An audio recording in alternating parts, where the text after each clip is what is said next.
Good afternoon, everyone. Now we shall move on to the plenary session of the conference. The session will be chaired by Professor T.V. Paul. The panelists for the session are Ambassador Venu Rajamani, Dr. Sundarpal Singh, Dr. Joshua Thomas. Professor Dr. T.V. Paul is James McGill Professor of International Relations in the Department of Political Science at McGill University, Montreal, and a Fellow of the Royal Society of Canada.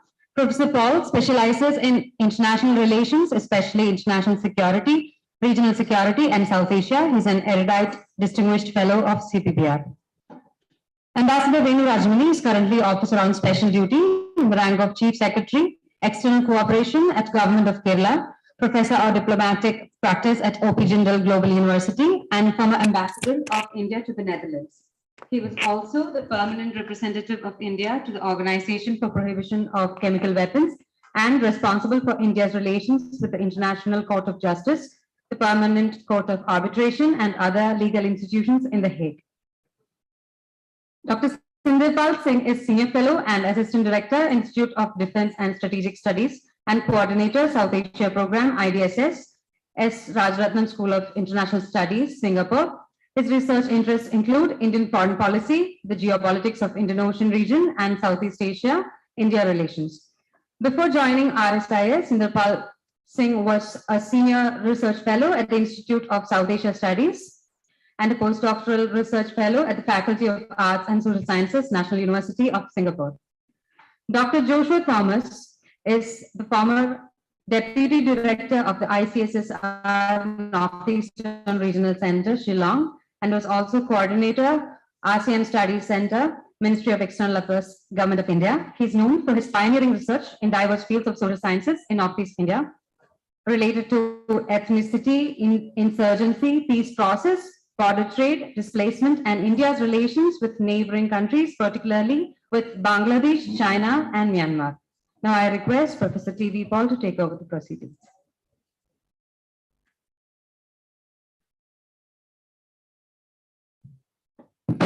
Thank you very much for this opportunity to be part of your gathering. Although I miss many sessions, I try my best. I have been a short visit with some family and other interactions going on. But I must congratulate Dr. Dhaniraj and these young colleagues sitting here. I have interacted with them online. We had a couple of sessions and they come across as very professional and impressive. And I wish you all the best. This is particularly heartening to see something in Kerala because we only had colleges. Actually, Venu and I are classmates, almost classmates from Maharaja's College, and then JNU, and then he went to become one of India's most successful diplomatic individuals. And then I had time with Sindar at the Rajaratnam School. So we have known, I haven't met you first time, but it's nice to meet you. So we have an extremely interesting panel here, but what I'm saying is this sort of activities for this the Pearl of Arabian Sea, that's Kochi, is very impressive and needed. And we are very fortunate to have a very impressive group of people. I wish you all the best. So I'm going to just make a few observations, broader observations, since my specialty is not exactly these type of topics, but I'm very interested in it. I think Indian Ocean region needs a revival in terms of understanding. We're talking to the friend from Malaysia, and so much history, the naval history, the whole spread of Indian culture and to the Southeast Asian region, the Cholas and the Pandyas and all in South Asia, southern kingdoms had such a tremendous influence, but we rarely learn that in Indian history textbooks, unfortunately. So this ancient history, of course, great events of colonization, and modern history is more relevant in the sense the so-called Vasco da Gama epoch, in the words of eminent Malayali historian Sardar K. Panikkar, who is known for his ambassadorship and then China connection, Korean War. But his writings are still relevant. I would urge you to read them if you're interested in naval history. I read a lot of his stuff, and always enticing to see his writings. So during the Cold War, you witnessed heavy naval pressure, although the theater was mostly East Asian Europe in terms of the great power, superpower rivalry. The post-Cold War era, there has been a 20-year relative peace, shattered by, of course, the 9/11, that's about 10 years, but still we had a relative peace. And that originated from this region, as we all know. Today, it's emerging as the key theater of systemic rivalries and convulsions. China's rise, India's partial rise, I know some of you don't want to hear that word, all happening in the changing material and normative equations of the world. But what bothers me is the role of great power violence, great power rivalry, which may sound academic and boring, but it is happening, and nobody thought this Ukraine type of violence would repeat, the World War I, World War II type violence that Mr. Putin has unleashed. And it is bad news for international system, especially peace and peaceful change. And this is coming from a country that has Mikhail Gorbachev, you may recall, his glasnost and perestroika changed the world. Of course, that unfulfilled, unfinished business of status accommodation is what is causing probably. But I think it's a lot of misreadings. And what I'm actually hoping to do a big book on the most violent actors, that's the great powers in the modern international system. Yes, imperial powers too, but these guys are really pathetic because they're often led by what I call reckless leaders. I'm including George Bush, Mr. Trump. These guys sit in very small cabins and decide the fate of the world. They have the guns in their hands. And this is exactly what the Kaiser Wilhelm did. And it's great unpredictability and irrationality of these great powers, the great power system. And there is a normative side to it because especially since the Treaty of Westphalia, they have 1648, they have assumed this role of system leaders. And we acknowledge them, we give them reverence, we respect them for what they do, for violence, nothing else. And they have to show their top dog status through extreme violence. But there is a simultaneous norm of sovereign equality that has emerged in the international system. So Ukraine actually is standing for that. But of course, the story is lot more than what I'm saying. And there's leaders often have all the pathologies of psychology that you see in wounded megalomania, what else?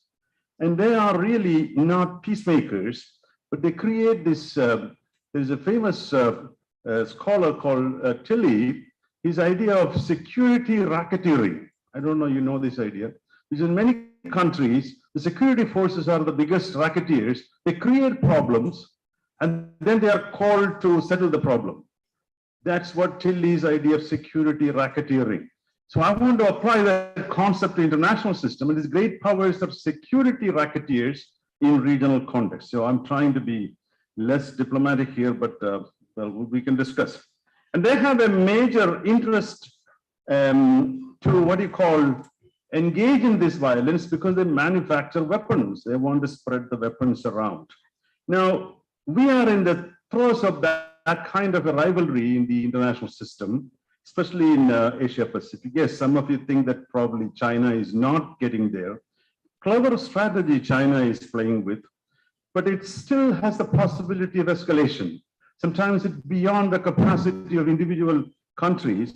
And even though Xi Jinping may be more cautious, and I think in that context, I see these kind of activities That's one way second-ranking states can try to prevent or at least to reduce the intensity of conflict behavior by the great powers. So that's what I'm trying to arrive at.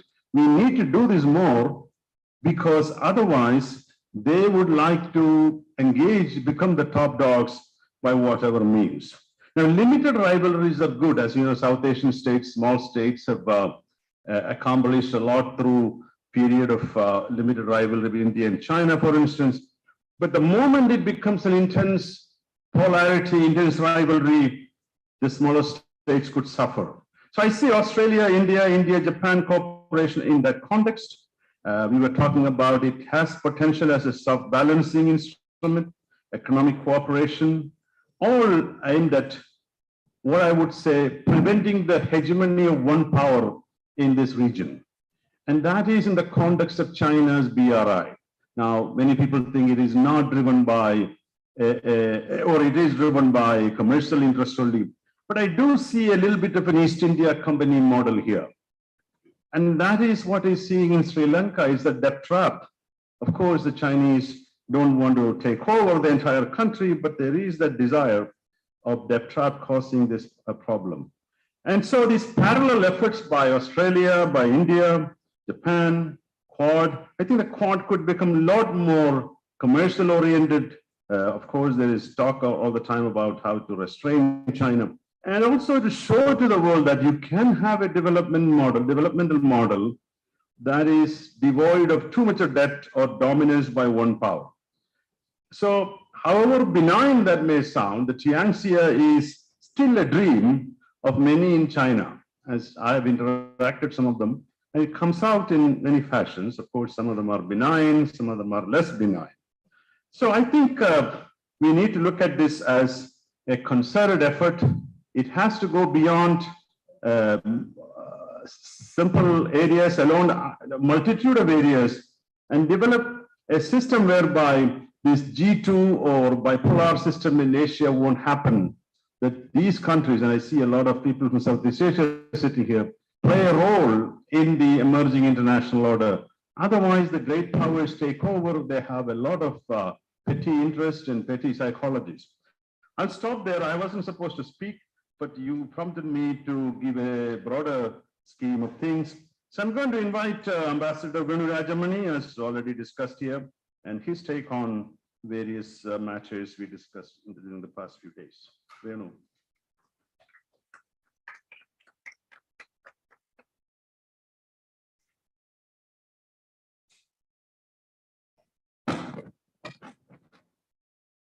Thank you, Paul. Good afternoon, friends, ladies and gentlemen, distinguished fellow panelists, Mr. Dhanaraj, who has brought us all together here. Let me also, like Paul, begin by complimenting Dhanaraj and the CPP-PR for organizing this wonderful conference, which is called the Indo-Pacific Oceans Initiative Partnership Dialogue, and also especially welcoming all the foreign guests we have here from ASEAN countries, from Australia, and of course our own Indian participants from various parts of India as well as from Kerala. This initiative is certainly laudatory because I think not enough of this kind happens. I was pleasantly surprised to meet a young friend who has formerly from the Indian Navy, who has also started a think tank here in Cochin. We need many, many more think tanks and such intellectual activities here in Kerala. But also we need our foreign friends, people like you gathered here, intellectuals, scholars, experts in various fields, to come and visit us as often as you can, and to meet us, to interact with us, and to share ideas in this interconnected world that we live in. So I begin with an appeal to my friends from Kerala, from India, that our biggest strength has been the long history of internationalization that we have had, the long history of contacts with foreign countries, of foreigners coming here, exchange of ideas, religions coming here, trade leading to family ties, all of which we can see in ASEAN, we can see in the Gulf, and we can see all over the region. So we in Kerala in particular, because we were at the epicenter of India's efforts for internationalization, the great religions came here first, trade began with the Gulf countries here first. And if you look at South India as a whole, our neighboring state of Tamil Nadu had also a major role to play in building the linkages to ASEAN, in which Kerala has also been a big partner. So we from Kerala and we from India owe it to the world at large and to ourselves to strengthen, to nurture, and to build these international links. And equally to our foreign friends, I would say that please, you all know India as a subcontinent. You all know that actually from Cochin, when you flew in here, you would have realized whether it is ASEAN or Gulf, it is probably faster to reach there from there to Cochin, or from Cochin to there, than to go to Delhi. Delhi is far away. Do not see India as a monolith. Do not focus all your efforts only on Delhi or the big cities of Mumbai and Calcutta, Chennai and Bangalore, but do come more often to this part of the world, and let us together identify what are the common strands that connect us, what are our common interests, and what are the challenges that we face, and how we can go forward in addressing them. And in this connection, let me also mention that I stand before you, my CV was briefly read out, but I stand before you with various hats on my head. I am a professor of diplomatic history at the O.P. Jindal Global University near Delhi, but I have also been appointed as an officer on special duty in charge of external cooperation by the Kerala government. And this is a position which has been created for the first time. It was created with me as a former ambassador, a former foreign service officer in mind, but taking into account the fact that Kerala has all these international connections. Kerala has these international interests and concerns, which are unique to the state. They are not separate from that of India. We are indeed, the idea is not to diverge from India's foreign policy in any way, but within India's foreign policy, to create a niche for ourselves, to see how we can advance on certain paths much faster. I think my friend Paul comes from Canada. Canada has practiced for foreign policy at a federal level for long. Australia has many examples of foreign policy at a federal level for long. Similarly, India is starting to experiment with it. The state of Kerala is the first to create such a position. Already in Delhi, the newspapers have said that other states should learn from Kerala, and Punjab should be the second state in India, which has probably a lot of international connections. So the debate is on at that policy level. But whatever we try to do within the government needs to be backed by thinking, by discussions, by policy papers, and by support by think tanks, scholars like you, on where do the interests of South India lie, where do the priorities of South India lie, and what is it that we must focus the most. And here, I think the Indian Ocean commends itself very strongly. India has a huge maritime coast.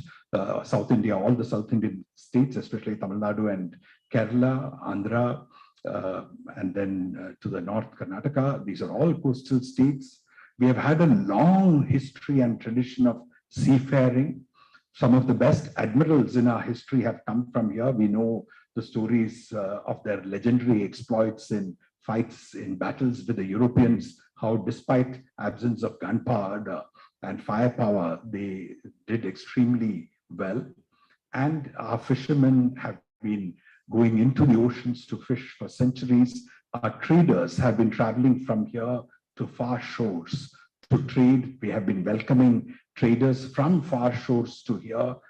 In fact, in Kerala, there is the famous community of Mapilas, who are descendants of Arabs married to local Indians. There were people who traveled the monsoon winds. It is still a fascinating question in history. And I know Martin is very interested in history as to how did Vasco da Gama find his way to India, and who was his navigator? Surely it was not a European who brought him here. He had a navigator. And that navigator, some people believe, would have been a Muslim Mapula from north of Kerala, who was used to traveling between the Arab world and Kerala. Some believe he was a Muslim from Gujarat, who was in the Gulf or in Baghdad, and from there, somewhere there, the Europeans found him. And of course, our friends in the United Arab Emirates believe that there is Ibn Majid in Ras Al Khaimah, who was a navigator of theirs and who brought them here. So these international connections, I was talking about my position, which has been newly created by the Kerala government. And what we have been trying to do, say in the last 7 months since I took charge, is to try and structure our engagement with foreign countries in as systematic a manner as possible, identifying areas of focus and building on their strengths. For example, yesterday, the reason I could not be here for the opening session was because there was a new project called Cosmos Malabaricus, the world of Malabar, which was launched in front of the Chief Minister of Kerala by the Dutch ambassador and the director of the Kerala Council on Historical Research. This is a project to investigate the history of Kerala from the 17th and 18th centuries using Dutch records, which exist here in the state archives of Kerala. When the Dutch left the city Cochin, where you are, initially the Portuguese had a presence there that was replaced by the Dutch. Then we had the British here. So when the Dutch left, a large number of their records were transferred into the government archives, which still survive here. But the sad reality is there are hardly any Dutch language speakers available here in Kerala or India. And even in the Netherlands, people who can understand 17th century, 18th century classical Dutch is few and far in between. So this is just a small example of the kind of knowledge which exists around us, but is locked away for various reasons. And this project is important because a joint effort is being launched by the Dutch and by Kerala, by historians there, historians here, by the National Archives there, by the state archives here, to digitize these documents, to translate them into English, to make them available to scholars across the world, and to train a group of young scholars in Kerala, in the Netherlands, to study each other's history, to study each other's language and these documents, and to bring out a series of publications, hold a series of conferences over the next 6 years. So this is one example of a foreign connection based on our history, which we give a new phase.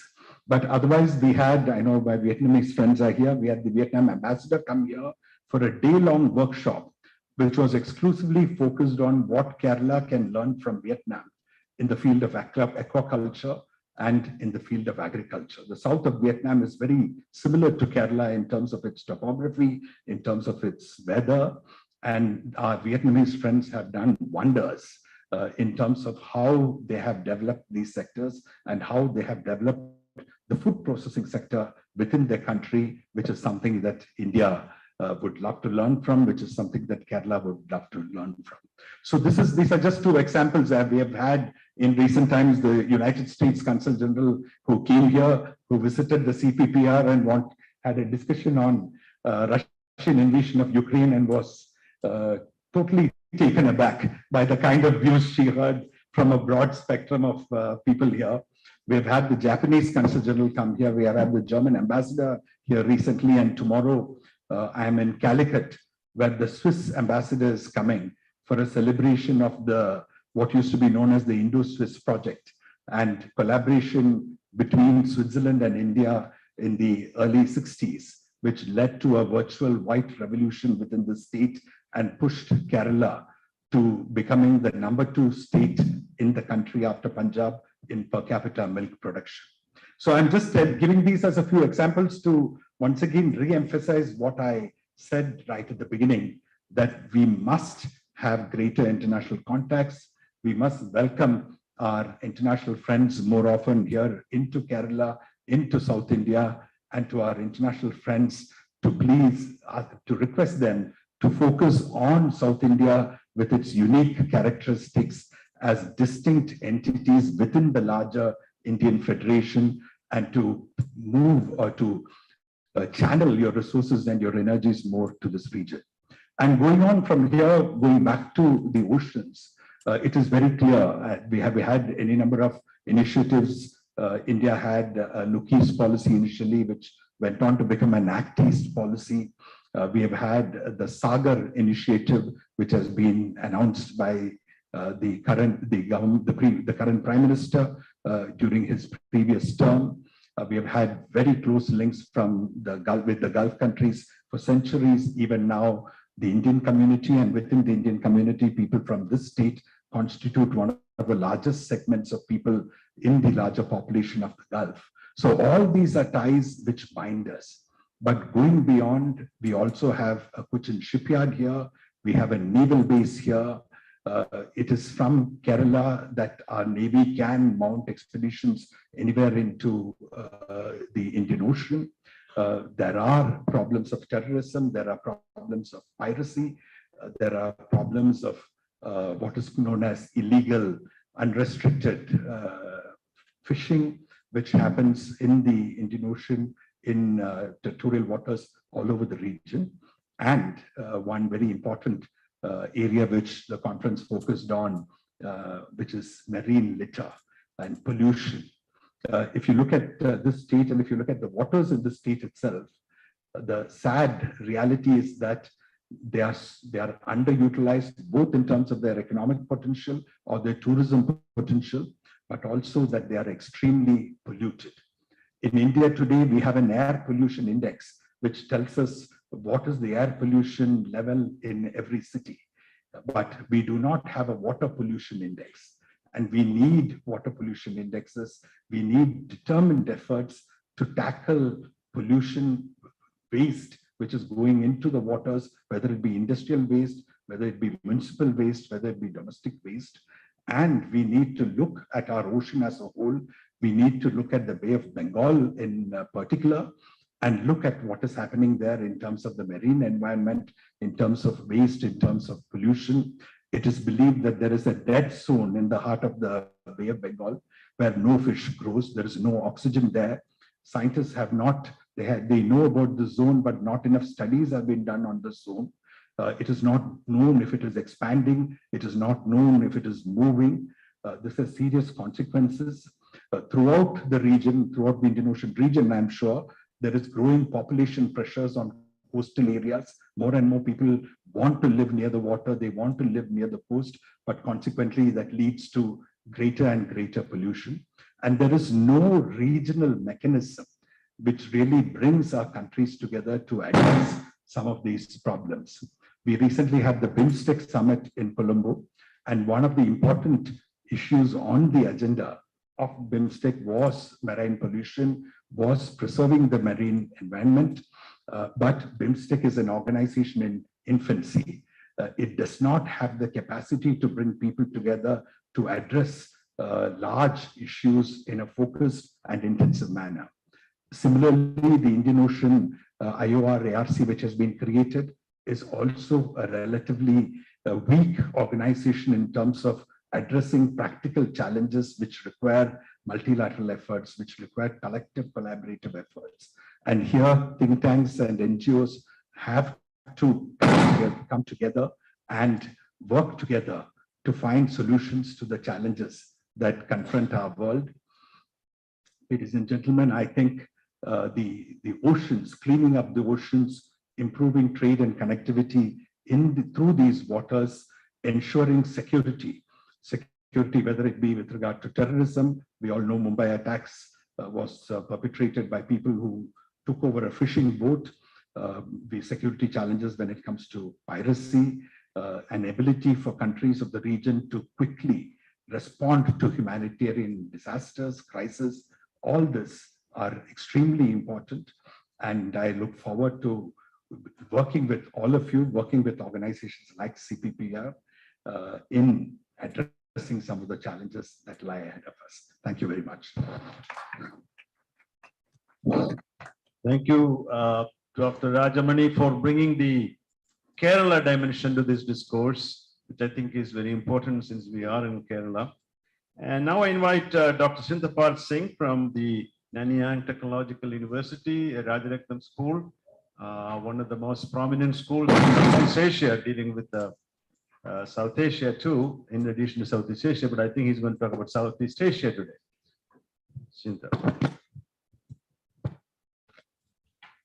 Thank you.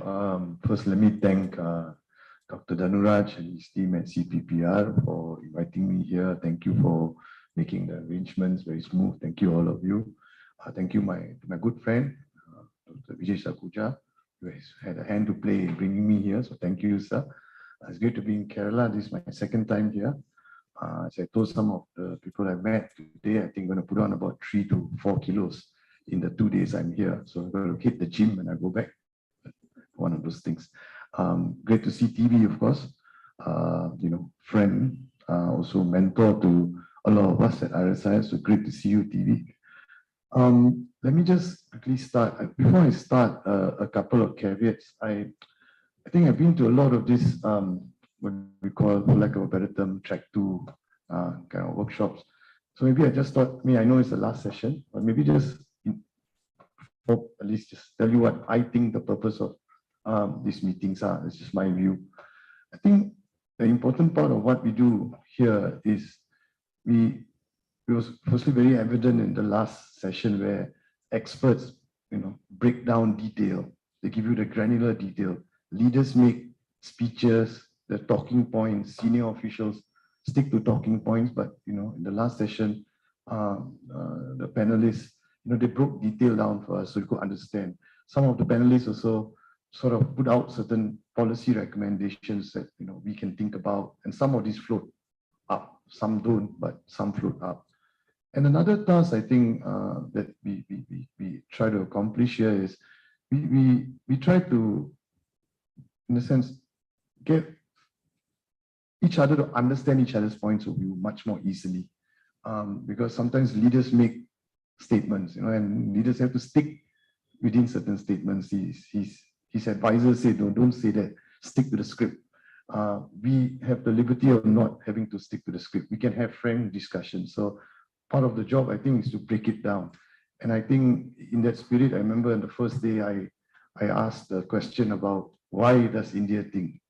Why do Indians think Southeast Asia doesn't like the Indo-Pacific term? So I'm not going to come back to that question, because that's, I think, where the conversation is important. I just want to make 3 main points. I think the first point I want to make, I think this has been beaten to death, but it's the nature of the game. Just quickly give you a quick, my ASEAN friends have come before me, my friends from Vietnam, Cambodia, Philippines, even.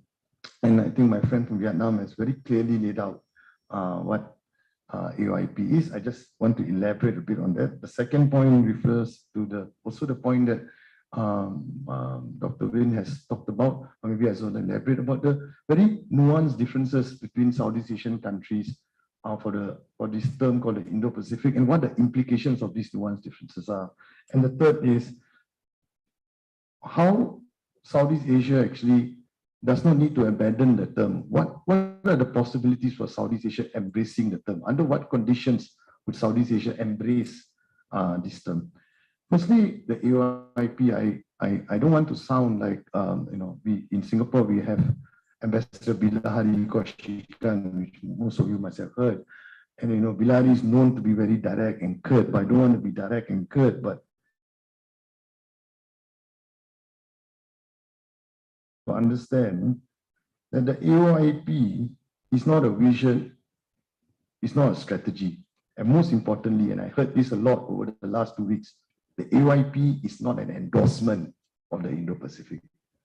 I think that needs to be made very, very clear, because in India, sometimes that point is not very clear. In India, because some people say, oh, because ASEAN says Indo-Pacific means, no, it's not endorsement, neither is it a vision. It's something a bit more complex. I think there are a couple of parts to the AIIPOI. First, of course, is to be part of the conversation. I think ASEAN hoped that the Indo-Pacific will just float away at first. People will talk about it and then it will go away. It didn't go away. So the worry was you're going to be left out. So they had to say something. I think the AIIPOI is something, I think TV, something akin to a literature review. A graduate student does it. the graduate student goes out and says what everybody else says about the topic, but doesn't actually attempt to say what he or she actually wants to say. So I think the AIIP is a lit review of the Indo-Pacific, right? The second, I think, point is to, and this has been said before, is to, to reassert ASEAN centrality. I think ASEAN countries were concerned that somehow the ground was shifting, because first they hoped Indo-Pacific would go away, it didn't go away. So then again, the idea that we need to say something, and again, this comes back to the metaphor of the literature review, because in a literature review, what you do is you talk about what everybody else says, then you say, I want to do something, so I will tell you how everybody else's views relate to what I want to say. So the AIIP is ASEAN's attempt to say we are central, we are supposed to be the security manager of the region. Whatever all you all say, let me interpret that and say, actually, I'm still central. So I think that's the second point. I think the third final point is, I think the key points are in the AIIP. There's a line in the AIIP which I think is very key, and the line is, and I think I need to quote this line, is that the AIIP says ASEAN views the Asia-Pacific and Indian Ocean regions not as contiguous territorial spaces, but as a closely integrated and interconnected region, with ASEAN playing a central and strategic role. So the concept of the Indo-Pacific as a single, discrete, strategic space is rejected by ASEAN. Right? That's, I think, very important. But they are not saying that the Indian and Pacific Oceans are not interconnected. And I come back to this at the end. I think that's why I think, to sum up the first point, I think the AIIP therefore wants to keep the Asia-Pacific, but it's not totally rejecting the Indo-Pacific. So I get into it a bit more. I think the other quick point to talk about and talked about a lot, I think the AIIP, of course, is a consensus document with all ASEAN documents are. Consensus in ASEAN does not mean unanimity. Consensus in ASEAN does not mean agreement. I think that's very important to understand. It's a document which everybody can agree upon at that point in time. It does not reflect the national positions of every ASEAN country. So I think that's why ASEAN consensus sometimes not very well understood. I think that's very important to understand. And I think if you look, and the reason why I say that, if you look at how the national positions of the ASEAN countries differ on the Indo-Pacific, and we know, I think Dr. Win very clearly stated how we all know Indonesia's leading role. Dr. Bapak Marty Nagatewawa in 2013 in Washington, DC, articulated the term. In fact, he went a bit further. He said, we should have an Indo-Pacific Treaty of Peace and Cooperation based on the 1976 ASEAN Treaty of Amity and Cooperation. So very, very interesting. Of course, unfortunately for Bapa Marty, there was no traction within ASEAN. And I think Indonesia's position, and I don't mean to speak on behalf of my Indonesian colleague here, but I think Indonesia's position on the Indo-Pacific actually is not surprising. I think it comes from its own domestically constructed role for itself. Indonesia has always seen itself, I mean, because it's geographically located right at the middle of the Pacific and the Indian Oceans. And also, I think there's been a long tension within Indonesian foreign policy about what Indonesia's role is. And it's always this tension between Indonesia wanting to be a global maritime power, the largest Muslim nation in the world, right? And yet also being the leading state in ASEAN. There was an article, I think, Bapa will know about Rizal Sukma, who wrote this very interesting piece in the Jakarta Post, where he said, I think it's time for Indonesia to discard ASEAN. They're too big for ASEAN. Why should we hang around all these little players around? But the tension is always there. And I think Indonesia's articulation on the Indo-Pacific and then trying to sell the Indo-Pacific to ASEAN countries reflects this key tension. I want to be part of ASEAN. I want to be part of, I want to play with the big boys, India, France, the UK, the US. So I think that's interesting to understand, I think.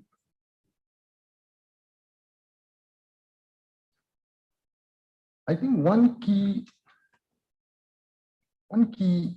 trepidation, one reason for the trepidation for Southeast Asia about the Indo-Pacific is that I think Southeast Asia And I think this comes back to Captain Martin's point earlier, which is at least he was complaining about this. Southeast Asia doesn't want to play any kind of leading role outside East Asia. That's the limit of Southeast Asia's ASEAN's ambition. This is despite the fact that besides Indonesia, Malaysia and Singapore are littoral states of the Indian Ocean region. I think some people here know many years ago, Singapore was offered the chairmanship of IORA. Singapore as a country always tries to punch above its weight, but Singapore didn't take the chairmanship. That tells you something. That the limit of ASEAN ambition, the limit of what you want to do stops at East Asia. Anything beyond that is the wild unknown. We don't want to go there, right? And we probably ASEAN countries think they can't do it. I think the second problem, or not from the second trepidation, comes from the fact that the Indo-Pacific, ASEAN is not used to not being the first mover. The Indo-Pacific got ASEAN off. So if you want to accept the Indo-Pacific, you are not you have to be an ideas taker. Right? You're not an ideas maker anymore. Because in every other field, in regional security architecture, ASEAN was an ideas maker. Right? We defined what the ASEAN way was. Then we made it bigger, the East Asian way, the Asia Pacific way. So that's why Indo-Pacific scares ASEAN countries, because you're not the ideas maker, you're the ideas taker.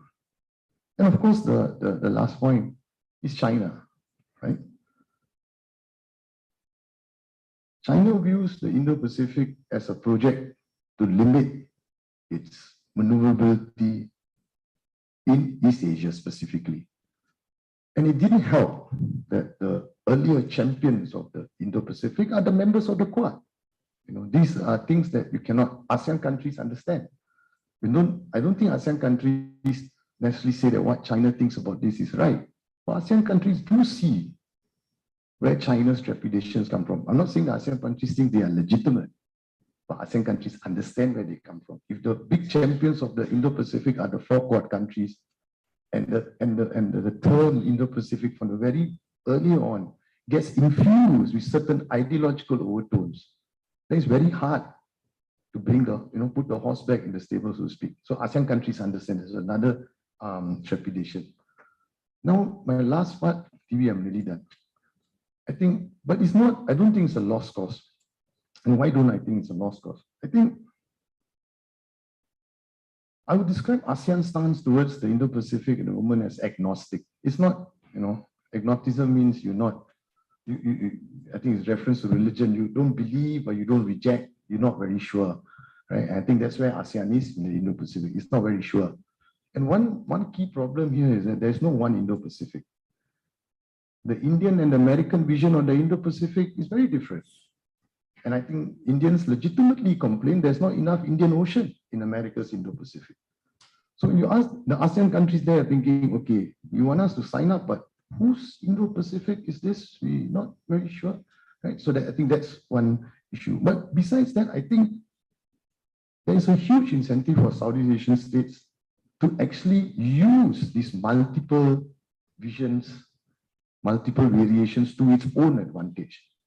So ASEAN, I think Southeast Asia has always thrived when no one external power is able to exert either external power or hegemonic idea upon itself. So I see this as a space where Southeast Asia can maneuver for itself, can say, okay, you got that, maybe I can come in, and that's where maybe ASEAN or Southeast Asia can take control of the Indo-Pacific idea, which ran away before it. But for this to happen, I think 2 things need to occur. 2 structural things need to occur. First is a moderation of the strategic tensions between the US and China. I know it's wishful thinking, but if the space between them is too big, ASEAN cannot maneuver the different visions of the Indo-Pacific and take over, or at least sign up to the Indo-Pacific. That become a big problem. I think someone described ASEAN's perfect state of US-China relations as I don't know people here, there's a race in the Olympics called the mile, right? The 1005. And there was a time when no one thought someone could run the mile under 4 minutes. It's called a movie called The 4 Minute Mile. I used to run middle distance. But there's a point here. The point is, in the 4-minute mile, in the mile race, someone sometimes cheats. They go very fast at the start, but you're not sure whether the guy is bluffing. If you go with him, he might be doing it for his teammate because you get exhausted. But he may not be cheating though, because he might be. And if you don't catch up with him, you cannot catch up. US-China relations are similar for ASEAN. They cannot get too close. If they get too close, there'll be a G2 and they will sell Southeast Asia down the drain. But if they get too far apart, the string needs to be just perfect. They cannot break. They get too far apart, we cannot find spaces to hedge. We cannot find spaces where we can say, we can now arbitrate between different visions. So I think that's one structural position that needs to happen. I think the second is, I'm going to finish TV. The second is,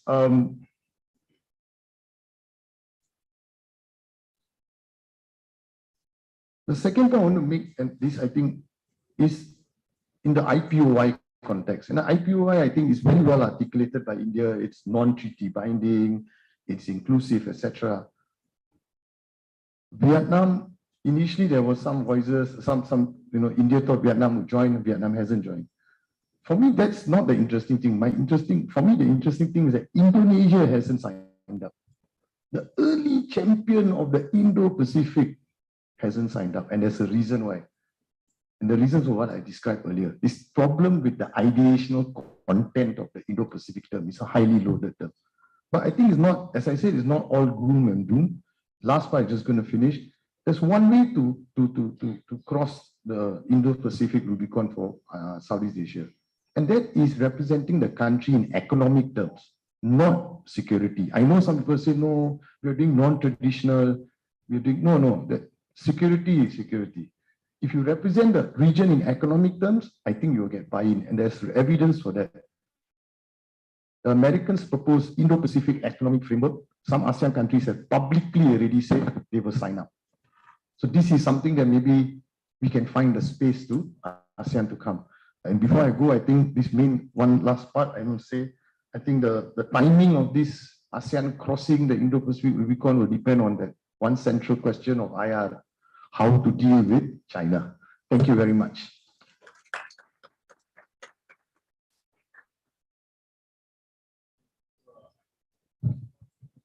Thank you, Sintha, for elucidating the ASEAN position, which I think is evolving, and you can see the tension there.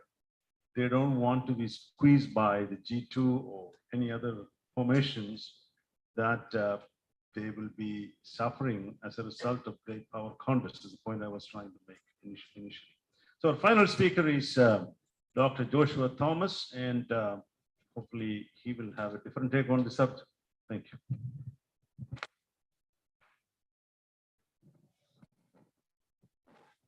Good afternoon to all of you. Dr. T.V. Paul, my fellow panelists, Ambassador Rajmani, and Dr. Singh. I feel greatly honored to have this wonderful privilege of delivering the address at this very important international conference. I begin warmly thanking the organizers and the host institutions, more particularly Dr. Thanuraj and his colleagues at the CPPR for the commendable initiative to organize this very important conference. Incidentally, I'm the last speaker. Last speaker has his advantage as well as the disadvantage. The best advantage is most of the issues were being addressed from the Indian perspective, from the Australian perspective, as well as from the ASEAN perspective, which Dr. Singh has so nicely summarized. Now, this conference comes at the appropriate moment in the development of Indian Ocean and Indo-Pacific region, and more particularly with India, ASEAN, and Australia. And of course, we have to include the United States, Japan, China, South and Southeast Asia, East Asia, and the Pacific, when rapid changes are occurring in the region with the participation of multiple actors on the one side, On the other side, with the rise of China and its assertive claims in power, territorial disputes, the quest for regional hegemony, and the coercive diplomacy, which has caused disturbance and turbulence to the peace and prosperity of the region. And since I have just 15 minutes, I have already prepared my paper and it has been circulated in the group. I will not be able to read the full text, but I'll try to read some of the passages which I have gathered up and try to ignore some of the things which we have already heard. I would like to speak to you this afternoon on oceans as global commons, Indo-Pacific Ocean, pathways to prosperity and corridor of peace. In fact, I took the word pathway to prosperity and corridor to peace from the singular dialogue of Mr. Narendra Modi, which has been the base for India's vision on Indo-Pacific. This presentation would try to highlight the importance or the significance on Indo-Pacific as a region, the perspectives and visions of Indo-Pacific proposed by India and ASEAN, and the common key elements and the areas of cooperation that leads to greater integration of Indo-Pacific region for prosperity and peace. For the clarity, for more precise in my presentation, I would just like to read some of the passages so that I can save my time as well as your time. We all know about the significance and importance of ocean as a whole.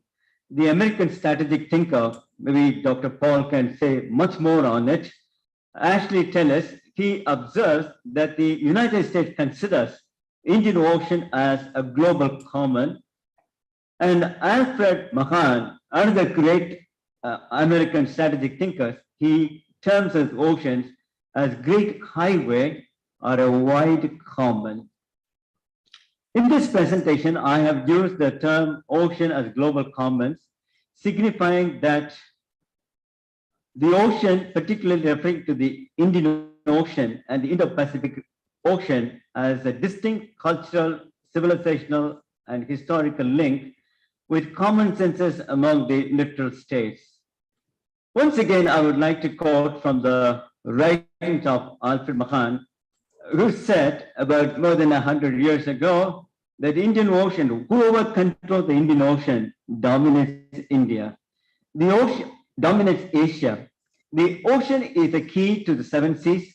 The 21st century, in the 21st century, the destiny of the world will be decided on its water. When I read this one several years ago, I was really fascinated. When I see the contentions which is happening right now in Indo-Pacific, I'm able to realize how prophetic Alfred Mahan was. Well, it was Jawaharlal Nehru, our first Prime Minister, who once said that India is curiously situated from geographical point of view as well as many other points of view. In fact, he was the one who said India belongs to Southeast Asia, it belongs to South Asia, and it belongs to East Asia. Dr. Paul was so nice to remember about the writings of K.M. Panika of Kerala, who was an administrator, a diplomat, and a historian, who in his book, India and Indian Ocean, an essay on the influence of sea power on Indian history. It was published way back in 1945, and it's a fabulous book on Indian Ocean. And again, I would like to quote another person, Singh is coming from Singapore, Kishore Mahbubani, another famous writer who talks about Indian Ocean and the Indo-Pacific in his book on ASEAN Miracle. And our friend, Dr. Raja Mohan, who wrote that book on Samudra Manthan, Sino-Indian rivalry in the Indo-Pacific, where he also articulated the importance, the significance of Indian Ocean as well as the Indo-Pacific. Now, I don't want to dwell much of the importance on Indo-Pacific Ocean, but I want to just say, in the present context, a friend of mine, Prabir Dey, and his team at the ASEAN India Center, they have brought a commentary, and in that commentary, they have given a title, Emerging Perspective of Indo-Pacific Initiatives. There he has mentioned like this: Indo-Pacific is a multipolar region with geographical coverage of a number of countries in the Indian Ocean and the Pacific Ocean. The coverage includes 43 countries from Southeast Asia, South Asia, Africa, Pacific, Middle East, Latin and North America, and the 2 European countries. We also know about the American president, the present President Joe Biden. He said in the vision which the United States has during February 2022, the future of each of our nation and indeed the world depends on a free and open Indo-Pacific, enduring and flourishing in the decades ahead. So in a sense, if I want to summarize the Indo-Pacific region, it defines the very nature of international order. In fact, I prepared a detailed write-up about the vision and perspective of Indo-Pacific, both from the Indian vision, IPOI, and the ASEAN AIIPOI. Since many things we have heard, I'll just skip the thing, but I just want to say the whole idea of Indo-Pacific from the Indian context was started with Mr. Manmohan Singh, our former Prime Minister, who said in the 10th commemorative summit of ASEAN held in New Delhi during December 2012, he said, "I feel our India-ASEAN future is interlinked and a stable, a secure and prosperous Indo-Pacific region is crucial for our progress and prosperity." However, it was Mr. Narendra Modi, present Prime Minister, during his Shangri-La dialogue on 1st June 2018, he shared India's vision of free, open, prosperous, and inclusive Indo-Pacific. And his quote has been, we all know about it, it is in the public domain, we can see about it. Now let me skip the next thing which Modi said during ASEAN. He said in another forum, the significance of ASEAN and India. And we need to note Delhi Dialogue 11, which was held during December 2019, with ASEAN members on the theme Advancing Partnership in Indo-Pacific, also focused on India's vision and perception of Indo-Pacific. So the main element in Indo-Pacific vision, when we think about the speeches of both the prime ministers, I can summarize in 3 forms. First one, it speaks about the opportunity to expand its footprints across the region as far as the country or India is concerned. The second thing is an opportunity for partnership at the core of Indo-Pacific initiatives. And of course, the last one is an opportunity for India's great power ambition. In fact, I went through the document carefully and I looked at it and I saw 4 important features of India's vision. The first part, it talks about to give importance of partnership and benefits of collaboration from isolation to active engagement in India's foreign policy outreach. The second feature is to distance it from any kind of group or alliances of containment, whether we talk about Sino-Indian or China and US geopolitical rivalry. The third thing, to acknowledge the emergence of new security architecture. The new order should be free, open, and inclusive with strong values and principles that respect law, dialogues, rules, customs, and norms. And the last one, to extend India's support to regional architecture and grouped as one of the pillars of the new order. It places ASEAN at the heart of its Indo-Pacific vision, pushing forward for a multipolar world. Now, it is interesting to note in a paper which was published by Carnegie Endowment International Peace, They have said India in Indo-Pacific, New Delhi theater of opportunity. I was really fascinated when I saw the word theater of opportunity. Again, I would like to quote one more time from AIC commentary, where Rahul Mashra has said, the IPOI aims to provide a comprehensive international framework to the Indo-Pacific architecture and is poised to lend greater credibility to the Indo-Pacific construct while establishing India as a responsible stakeholder and rule maker rather than rule taker. So I would like to say a few more things about ASEAN. ASEAN is geographically located at the center of Indo-Pacific. The 10 member countries of ASEAN are well integrated in terms of trade and investment with major economies of Indo-Pacific region. ASEAN has also been engaging with most of the Indo-Pacific countries at bilateral, regional, and multilateral levels to promote rules based on regional orders. ASEAN had adapted ASEAN Outlook on Indo-Pacific at the 34th ASEAN Summit held at Bangkok in June 2019.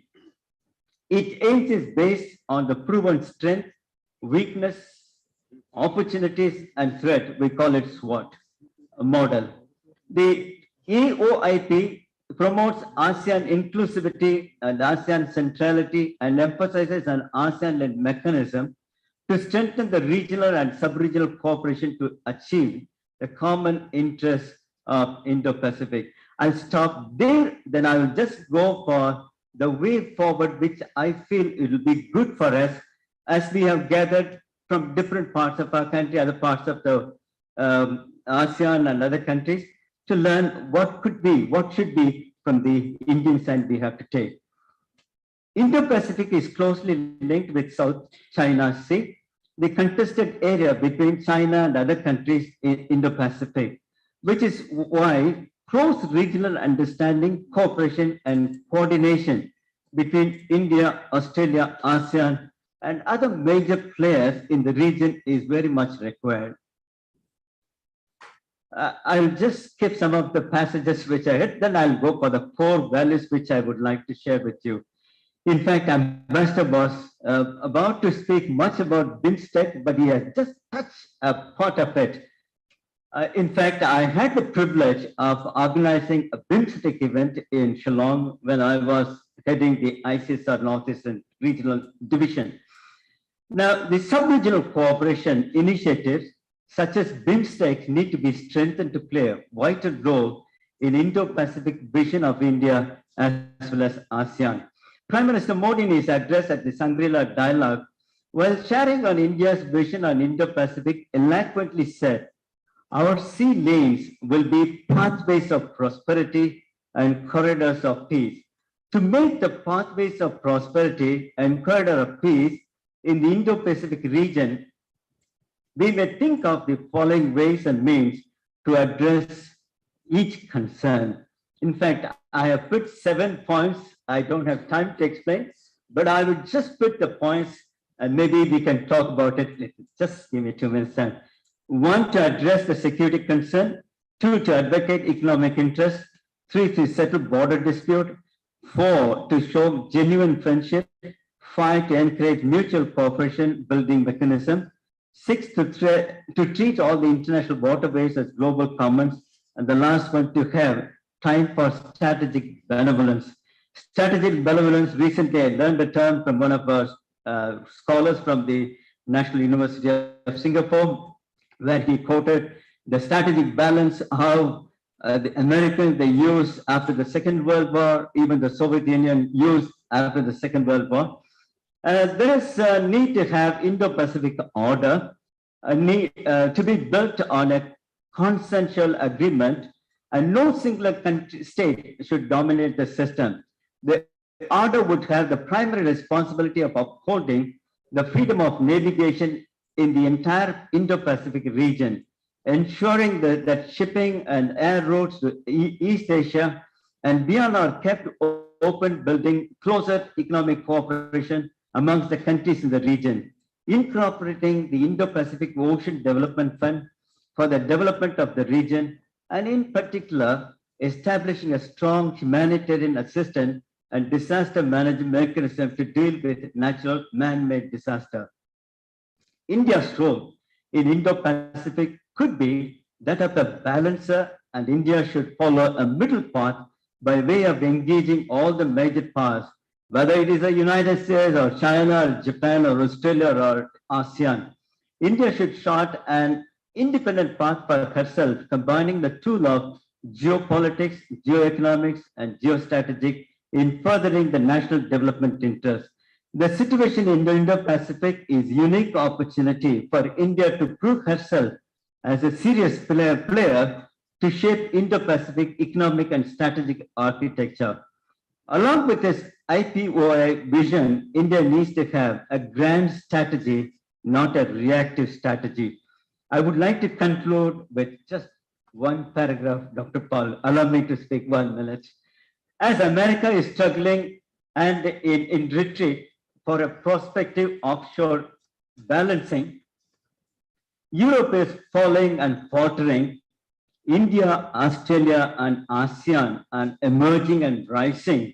It is time that all these three countries, along with China, stand up and strive for peace and prosperity and growth and stability in Indo-Pacific region, and make 21st century as the ASEAN century.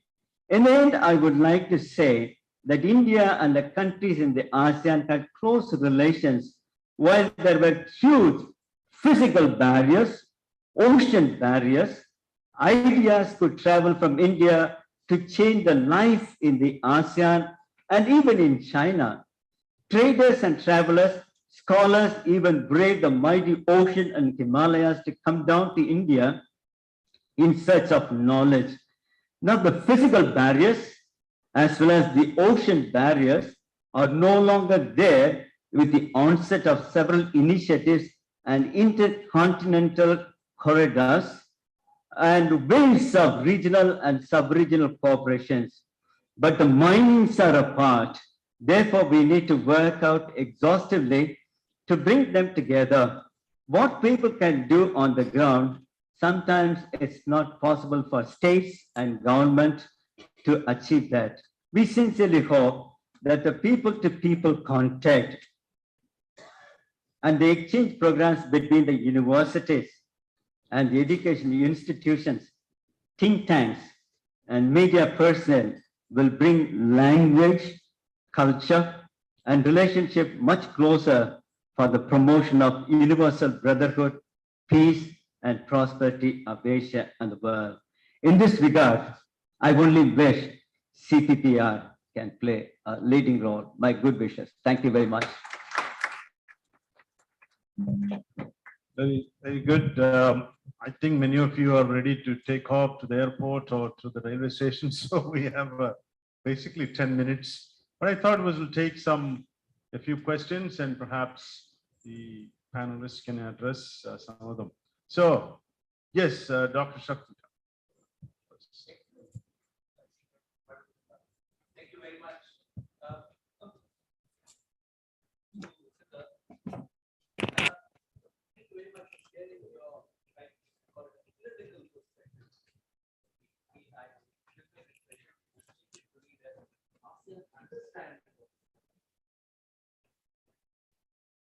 ASEAN understand, and I think it resonates well with what Ben shared with us. Such changes that we need. But let's not forget this paper, AIIPOI, the paper came across. They, as a matter of fact, they even talked about global maritime fulcrum. They had that centrality, and Rizal Sukma, endorses in those many times, let's walk out of it. Right. Now, it gives an impression that the ASEAN states amongst themselves are quite confused, notwithstanding the subtle differences that each of the ASEAN states has a position on how they want to look at the Indo-Pacific. So I'm pretty now more confused, as a matter of fact, as to what the ASEAN approach is. Is that an ASEAN, or is it just a country-specific approach to the, which you have taken a very broad umbrella to say, okay, here's ASEAN. All right. Now, also I noticed that you have really closed your doors to Quad. quadrilateral security dialogue. And why I get this impression is probably you've not read it. You've only seen it through a prism of, let's say, competitive strategies. China, everyone ganging up together against China. But let's not forget, within the Quad, there is a mutation on. States are coming in, going out. That kind of a changes are taking more. There is more flexible. Also, if you look at the contents of the Quad beyond the exercises and other things that we get to see more of, because strategic literature is rather skewed more towards these competitive strategies. And if you look at it, there are things like Blue Dot Network. We're talking about resilient infrastructure in terms of supporting it, cleaner, transparent, maybe you could say it's countering China's BRI. Then there is things called as resilient supply chains. We've seen that pandemic gave us the opportunity. Then there is also the digital connectivity. So there is plenty of items that are available on the menu to choose from. But if ASEAN was to shut their minds to Quads, just take it as that one monolithic form of Quad that they have seen, then I think there is going to be a problem. And while you will still hold on to your centrality, maybe the Quad will move faster than the centrality, and maybe you may miss the bus. And this is my fear, right? Maybe you'd like to comment on it. Thank you very much. Any other questions? Not a question. Thoroughly enjoyed the entire session. One suggestion to what Ambassador Rajamani suggested. Now, the federal level internationalism, I think, is a wonderful idea. But then, somewhere there has to be a circuit of integration. Somewhere it has to be integrated. That's why maybe you can have a peninsular circuit and the land circuit of a kind, and somewhere it integrates. Then what you get in the process is the western coast. Like Vasco da Gama's case you talked about, people very often claim that two Gujarati pilots, they piloted him to Calicut, innocently or whatever. So somewhere I think the larger story has to be evolving, and that's where some amount of integration is necessary. And few things like SS loyalty. I think very few people know about SS loyalty in this country and its contribution. The first major maritime independence movement from the Indian side. The man, I forget his Maharashtrian industrialist who had nothing to do with the shipping center, traveling in a train from Delhi to Mumbai. Somebody told him that the king of Gwalior is selling a vessel. Why don't you buy it? He bought it and then wanted to take it from Mumbai port to London port against the British impositions and all that. And finally, the vessel, on the 5th of April, it started from Mumbai and reached London, came back to India, completely empty, without any cargo or anything of that kind. He had bought the vessel for 23 lakhs that point of time, sold it for 1.35 lakh. Mahatma Gandhi notes it as the first maritime freedom movement of India, SS loyalty. And April 5th he started, and 13th April you had the Jallianwala massacre also. But very few people in India know this story. So somewhere I think the larger profile revisiting India may have to be slightly rigorously entertained or taken forward. Thank you. Okay, I think we get time for one more question. Otherwise, we'll close just these two gentlemen. Any final questions? I guess not. So, Sindar, make it short. Actually, very quick. I think, sir, I think the Quad Plus thing, I think that's what people call it, Quad Plus. No, I think for the ASEAN, what is the ASEAN position? I think ASEAN positions are always something that everyone can agree on, right? So the ASEAN document doesn't always reflect individual countries' position. So it's a very important difference between the two, right? So Indonesia will want to do more in terms of the Indo-Pacific. The others didn't want. So Indonesian position on Indo-Pacific is completely different than what's contained in the AIIP. I don't know if it makes sense. Quad Plus, of course, I think minilateralism, there's a lot of literature on minilateralism nowadays coming out of RSIS. And minilateralism is the way I think ASEAN transcends some of these problems. So two countries can join 3 other external powers, you know. There are a lot of examples, sir, you know all of them. I mean, Singapore, Thailand, India, trilateral of Andaman, and, you know, functional areas, COVID, all that. So I think what plus can happen, it is the Indo-Pacific part, which I think needs to become more economic in nature rather than security. I think that's the stumbling block.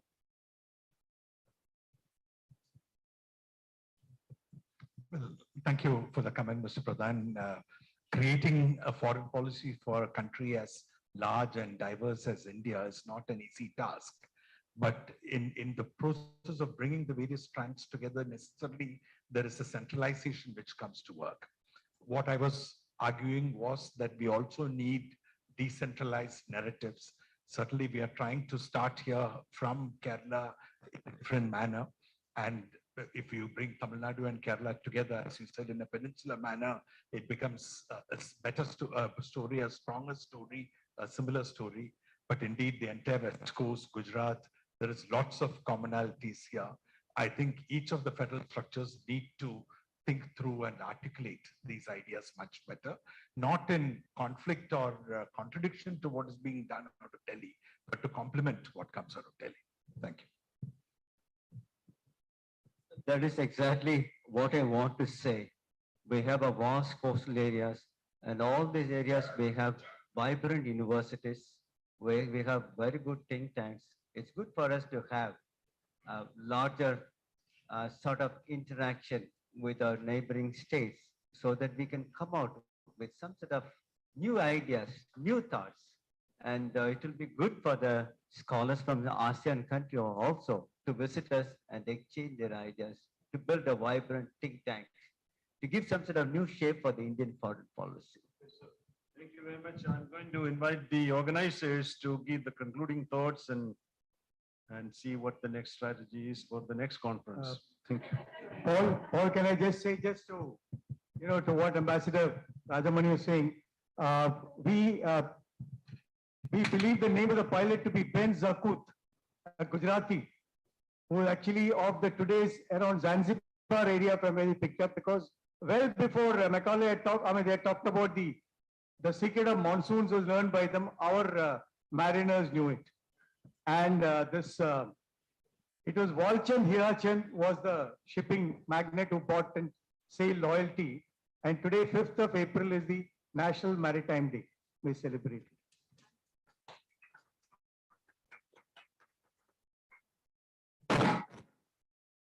Before concluding remarks, we would like to give away mementos to our panelists and chair as a token of appreciation. I call upon Dr. R.P. Pradhan,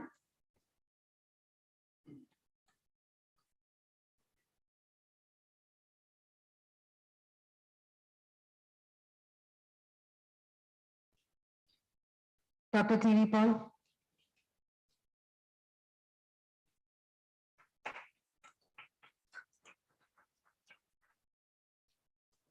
Ambassador Rajamani,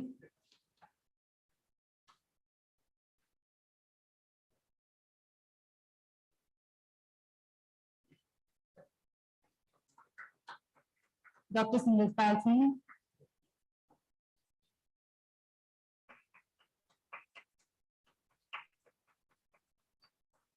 and Dr. Joshua Thomas.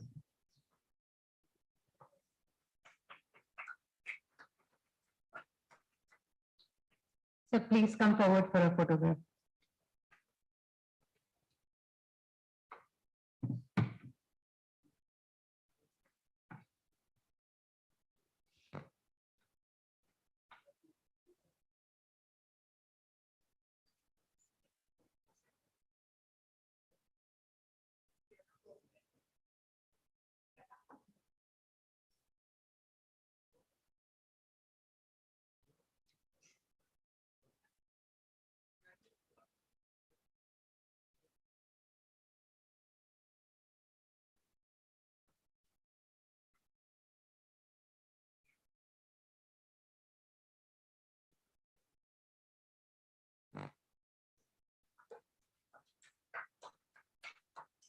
Now I invite Dr. Ritika Sial, Senior Officer Research, to present the concluding remarks.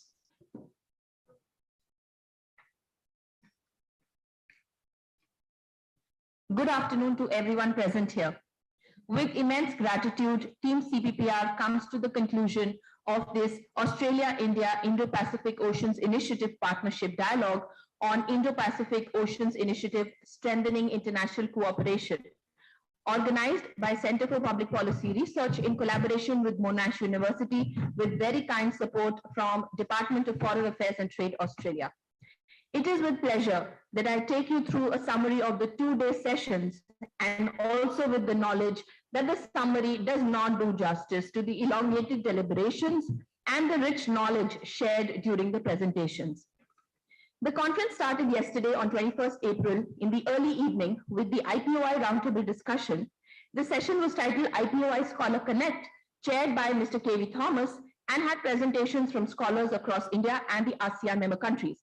Mr. Him Raksme from Cambodia, Mr. Alif Hidayat from Malaysia, Mr. Lucio Blanco Pitlo III from Philippines, Mr. Siswanto Rusti from Indonesia, Mr. Eric Fricon and Professor Kitty from Thailand, Dr. Wu Hai Dang from Singapore, Ms. Amrita Karambelkar, Dr. Mukund Narvekar, and Dr. Harishankar Satyapalan from India. The discussions revolved around the mechanisms to strengthen the cooperation between the countries of the Indo-Pacific, bring them to a common platform to work towards global peace, security, and growth. Many issues that the IP region faces were discussed, including strategic and security issues, maritime exercises, trade and commerce, political diplomacy, as well as the presence of activities of China in the region, which could be threatening to the overall security and economic growth of the Indo-Pacific. An important issue in the present context that was brought out was preparing the region's population for any future pandemic. An immediate need is felt by the ASEAN member countries of an inclusive Indo-Pacific strategy, convergence in areas of maritime and economic cooperation, green innovations in the region, and the support of Australia and India will be a strong driving force in this regard. Adhering to international law in the region, especially with the presence of Chinese violations, is also of importance to the ASEAN as well as the Indo-Pacific. The inaugural session started with welcome remarks by the chairman of CPPR, Dr. D. Dhanuraj. Vice Admiral MP Muralidharan inaugurated the conference and showcased many examples of how India has been shaped by the seas around us, and the Indo-Pacific is a host to a wide array of opportunities and challenges. We then heard Honorable Barry O'Farrell, Australia's High Commissioner to India, who was very happy to welcome the representatives from the ASEAN member countries in the conference, and also highlighted how Australia and India are proud to collaborate and increase the people-to-people ties, as well as fulfill tangible goals in the Indo-Pacific region. Mr. Sujit Kumar, Member of Parliament of India, Rajya Sabha, shed light on how in recent years uncertainty has heightened in the region due to the Chinese territorial expansionist agenda, and the Indo-Pacific is emerging as a great power contest. He also stressed on how India is one of the early proponents of free and open Indo-Pacific and has maintained peace and stability in the region. The keynote address by Professor Dr. G. Gopakumar brought out the opportunities that the post-Cold War era provided for Australia and India to come together, which wasn't done earlier.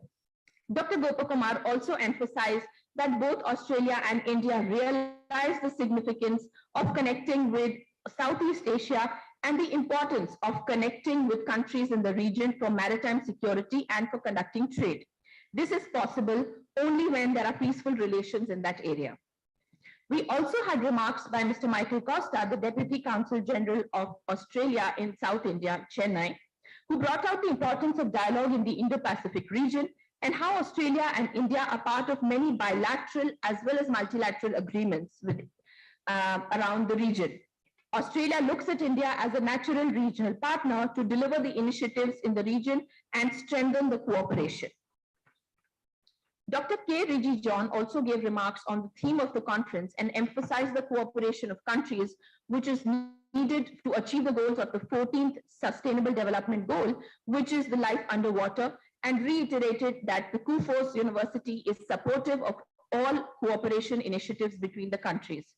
Dr. Vijay Sakuja announced the IPOI task force, which will help further the objectives of the project beyond the project timeline and initiate activities to strengthen the cooperation between the countries. The vote of thanks was given by Mr. Prashant Jena, the head of operations at CPPR. This morning started with 3 plenary sessions, with the first one on exploring convergence on the IPOI, with panelists Dr. W. Lawrence S. Prabhakar and Dr. Wu Zhuang-Win. The chair of the session, Vice Admiral MP Muralidharan, brought out the 7 pillars of IPOI, such as maritime ecology, security, marine resources, etc., and called for establishing common goals of cooperation between the countries, even though each nation's national interest will govern their individual policies. The speakers presented on converging the identity formations, which will help form Australia, India, and ASEAN identity that will further stability and peace in the Indo-Pacific region. The session also discussed the requirement of a constructivist identity, keeping each partner's outlook intact. This is because each country has their own version of Indo-Pacific, and they were elaborated as well during the discussions as well as the plenary. The second session on marine litter and debris in the Bay of Bengal, with panelists Mr. Jerry Nagstam, Dr. Salom Vincent, Ms. Akansha Tiwari, and Dr. Sally Bach, who joined us virtually. Dr. S. Bijoy Nandan was the session of the chair, and he introduced the topic explaining what marine litter is and the fascinating statistics of how out of 400 million tons of plastic produced globally, 12% is incinerated and only 9% of it is recycled. The remaining goes to landfills and oceans. The speakers of the session brought out their varied perspectives and academic expertise on microplastic particles, country policies, monetary and regulatory frameworks, and ground-level research, bringing out the technologies available to us for identifying, reducing, and cleaning up marine litter. The Bay of Bengal area was explored in great detail in this session. The main emphasis was on individual responsibility, local action, national policies, all working together to solve marine litter and debris challenges. In the last session before lunch, we explored smart ports and supply chains in the Indian Ocean, and we heard 4 speakers, Dr. Andrew Mitchell, Captain Martin Sebastian, Dr. R.P. Pradhan, and Dr. Prashant Bhaskar. Dr. Vijay Sakuja, the chair, spoke of the importance of smart technology, green ports, automation, but more importantly, the ethics of smart technology. The speakers shed a lot of light on the space of global trade, economic transactions, international cooperation, and criminal activities through ports, policies, frameworks, and programs of countries to improve risk management, supply chain security, container and vessel handling is also required at this time. This session brought forth the efficiency of ports, green technology, and the improvements that have taken place in the recent decades in automation, artificial intelligence, and connectivity with respect to supply chain. The plenary session now, chaired by Dr. T.V. Paul, with Ambassador Venu Rajamani, Dr. Sindapal Singh, and Dr. Joshua Thomas, brought out Kerala's role in the strategic position in the Indo-Pacific. The idea of ASEAN and Indo-Pacific was historically as well as strategically explored, and the importance of the oceans for a unified Indo-Pacific was also brought out. The common thread which weaved the presentations over the 2 days was a hope for cooperation among the ASEAN member nations, Australia, and India for a strategically secure, economically more efficient, and progressive region. As a way forward for this project, we have planned to bring out an edited book with all papers presented today. We have also planned a digital volume for the IPOI Scholar Connect papers, which were presented yesterday. Third, we have the task force, as announced yesterday, which we will be in touch with you further in the next few months. But just want to reiterate that the task force is CPPR and Monash University's decision to come together and pool their academic policy research capabilities relating to the Indo-Pacific region and build upon the intellectual capitals to build a robust research agenda on the Indo-Pacific region. The collaboration will help contribute to nurturing engagements beyond the current areas of association and also pave a way for future to establish flourishing means to back the channel of diplomacy, the back channel of diplomacy in the region. I would now like to call upon a few words, please.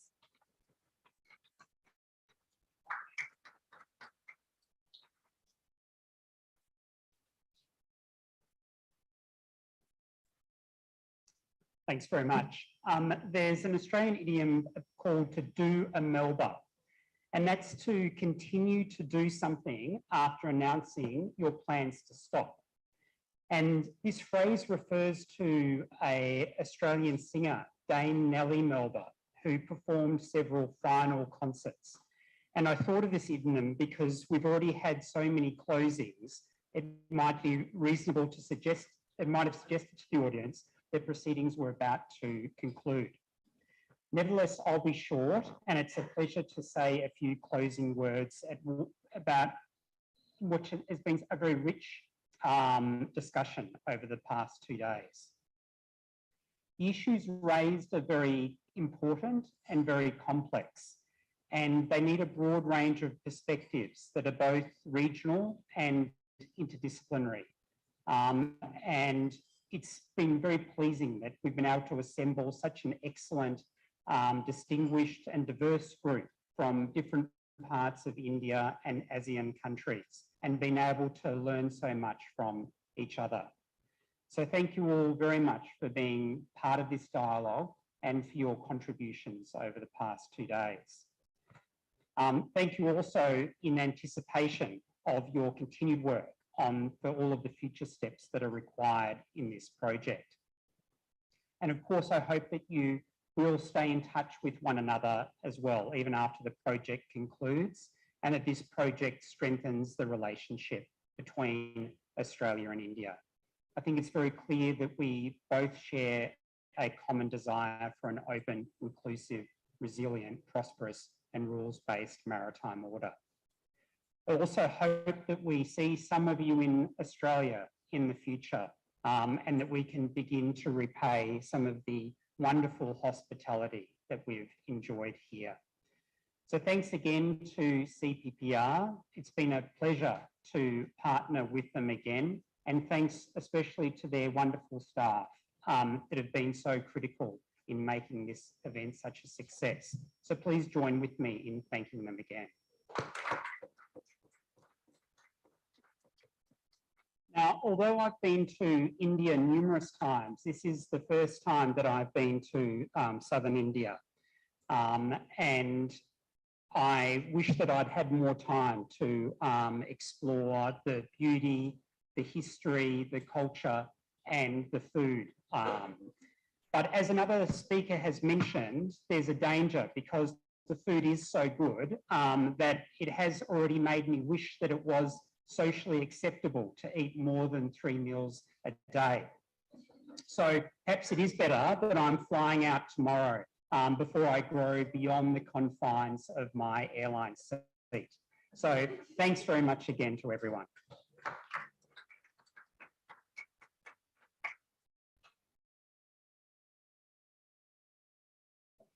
This is a short message from Dr. Vijay Sakhuja that everyone who has submitted the papers, the process of the edited volume is being expedited, as well as the digital volume. So please rest assured that the book will be out on time. Both the books will be out on time.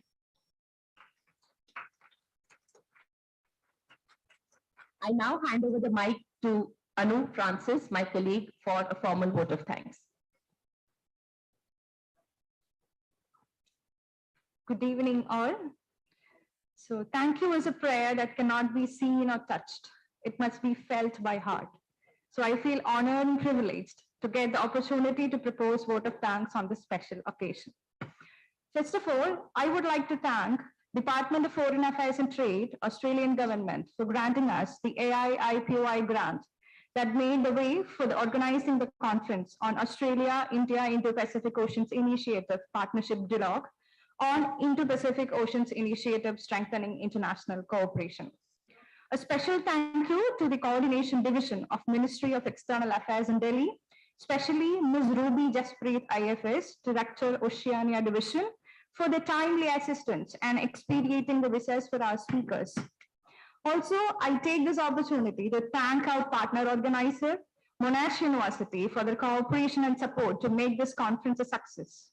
We would like to extend sincere thanks to Professor Andrew, Professor Jerry, and Professor Prashant, who has come down from Australia to be with us in this conference. Also, Dr. Sally, who joined us virtually for the informative and in-depth presentations on various topics.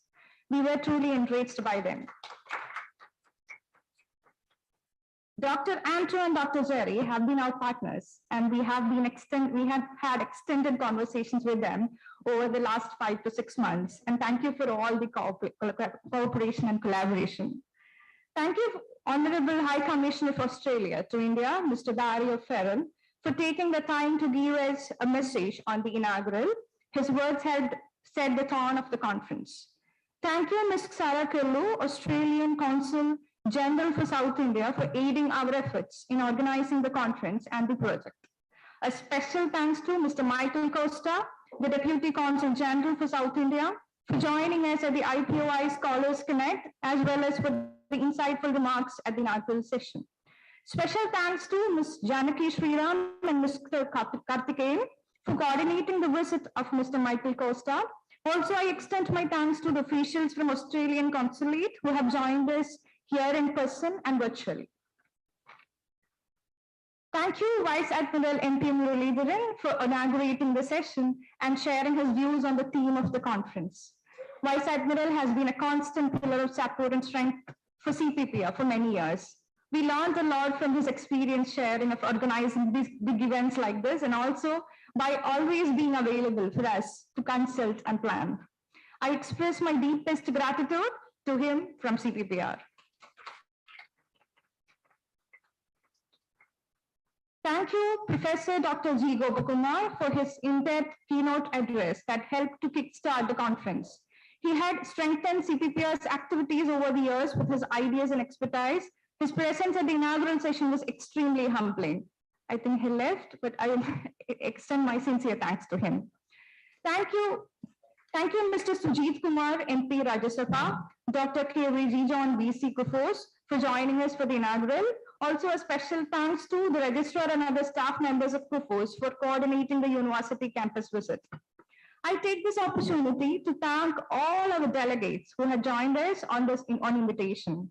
CPPR is extremely grateful to Dr. Win from Vietnam, Captain Martina Sebastian from Malaysia, Mr. Lucio Blanco Pitlo III from Philippines, Mr. Him Raksmi from Cambodia, Mr. Alif Imran Hidayat from Malaysia, Dr. Sindarpal Singh from Singapore, and Mr. Siswandu from Indonesia for accepting our invitation and coming down to Kochi. I understand the journey was tiring with flight delays, and I'm grateful for your patience and cooperation. Also,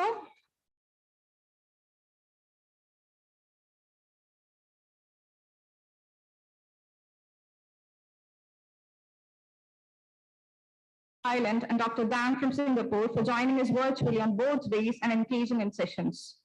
The AIIPOI dialogue was truly engaging and interesting with such varied opinions and experiences from different country perspectives. I extend my thanks to our Indian delegates, Dr. Lawrence Prabhakar, Dr. Salom, Ms. Akansha Tiwari, Dr. R.P. Pradhan, Ms. Amrita Karamblekar, Dr. Mukund Narvenkar, and Dr. Hari Shankar for sharing their opinions, suggestions, and knowledge in the domain of their expertise. I take this opportunity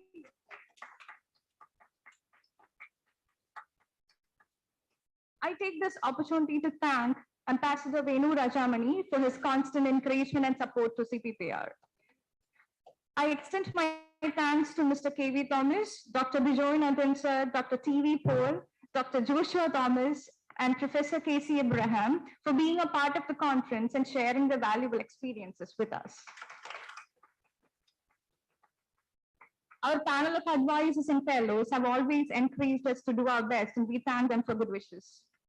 Now, the most important person of the project, a very special thank you to Dr. Vijay Sakuja, our distinguished fellow and the team lead for the project, As you would all agree, he has been more energetic than all of us together. Without his constant encouragement, ideas and enthusiasm, this conference, the project would not have been possible and so joyful to plan. I personally thank you for bearing with us for innumerable clarification calls. Thank you to our media friends who have come to cover the functions. Thank you to the photography and videography team for capturing our important moments. CPPI would like to appreciate the immense support that we have received from team at Hotel Avenue Regent. We have had a very pleasant experience organizing both of our international conferences here and with the stay of our guests.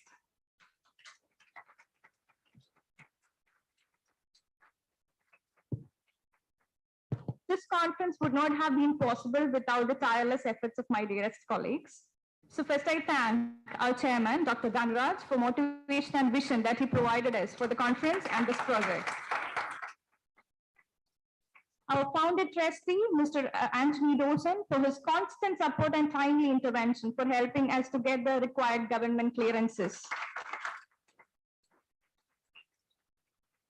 Organizing the conference would have been a very difficult task without five of my senior colleagues. Mr. Paul Zakaria is not here. Mr. Prashant Jana, Dr. Ritika Sayal, Mr. Ashish Alex, and Mr. Raju T.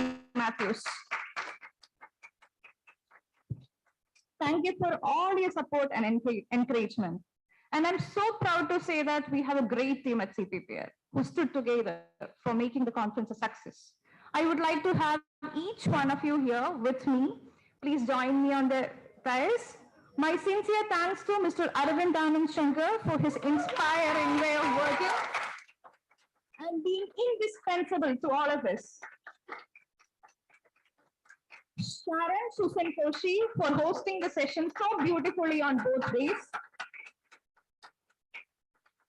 Angela for live tweeting. Akansha and Adhyaksha for preparing the river report. Anu Anajo, Rajashri, April, Meghna, Shivapriya, Ashwati, Tom, and Arun for making arrangements for each session. Simi for making the conference communications with media and providing me the posters and creatives, etc. So I would like to thank Dhanraj sir again for giving me the opportunity to coordinate the conference. It was difficult, but a very great learning experience. As he rightly advised me, it was a great opportunity to meet and make new connections with you all. So thank you once again for the in-depth deliberations, the immense knowledge sharing which took place over the 2 days. Hope all of you had a great time being a part of the conference, and we hope to continue these conversations through the task force and other platforms in the coming months and years. Thank you.